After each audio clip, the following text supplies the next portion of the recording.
Chers amis, bienvenue au podcast Jésus chez nous de la Société Spirit Rénovation Curitiba, Brésil. Lors de cette rencontre, nous lirons le chapitre 11 du livre Chemin, Vérité et Vie de l'Esprit Emmanuel, psychographié par le médium Chico Xavier. Et après la lecture, nous ferons un bref commentaire, puis nous terminerons par une prière. Dans chaque épisode, un chapitre, suivant la séquence des chapitres du livre. Chapitre 11. Réconfort. Si quelqu'un me sert, qu'il me suive. Jésus, Jean 12, 26. De nos jours, les organisations religieuses et surtout spirites regorgent souvent de personnes en quête de réconfort. En fait, la doctrine élevée des esprits est la divine expression du consolateur promis.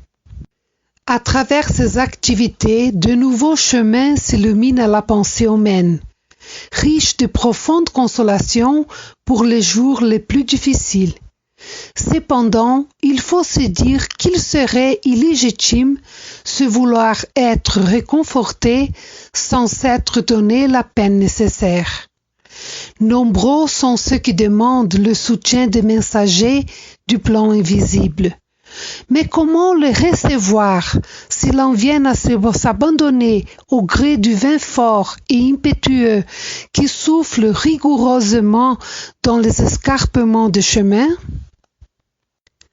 Le réconfort spirituel n'est pas comme le pain du monde que l'on se passe machinalement pour assouvir la faim du corps, mais comme le soleil qui est le même pour tout le monde, qui ne pénètre que là où il n'est pas d'abri à l'ombre.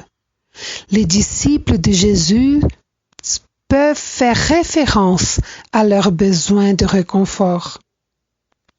Cela est naturel. Néanmoins, avant cela, ils doivent savoir s'ils servent le Maître et s'ils le suivent. Le Christ n'a jamais manqué à ses promesses. Son royaume divin s'érige sur des consolations immortelles. Mais pour l'atteindre, il faut suivre ses pas et personne n'ignore ce que fout le chemin de Jésus sous les jets de pierre en ce monde. Dans le verset choisi par Emmanuel, Jésus fait une invitation spéciale. « Suis-moi ». Qu'est-ce que c'est que de suivre Jésus? C'est agir selon ses enseignements et ses exemples. C'est faire le bien, c'est pardonner, c'est être tolérant, c'est être humble, c'est être simple, c'est aimer inconditionnellement, c'est avoir confiance en Dieu. Faire le bien sans rien attendre en retour, mais en reconnaissant que celui qui fait le bien reçoit le bien naturellement, tôt ou tard, selon la loi des causes et à effet. En vous souvenant de la prière de Saint François, réfléchissez sincèrement. Qu'avez-vous fait pour servir plus et mieux? Avez-vous cherché plus de consolation ou à être consolé? Comprendre ou être compris? Aimer ou être aimé? Car c'est l'égoïsme, l'orgueil, le personnalisme, le vice qui meurt en nous, que nous vivons pour la vie éternelle, dans la paix, dans la lumière, dans le bonheur. Pour conclure, je vous invite à m'accompagner en pensée dans la prière de l'Esprit André Luiz dans le livre Diálogo dos Vivos. Seigneur, accordez-moi par pitié le don de me contenter de ce que j'ai afin de faire de mon mieux. Apprenez-moi à accomplir une tâche à la fois dans le cadre de mes fonctions, afin que je ne gâche pas la valeur du temps. Libérez-moi de la précipitation et de l'insécurité, de sorte que je ne cherche pas des afflictions inutiles devant l'avenir, ni m'abandonne à l'inutilité du présent.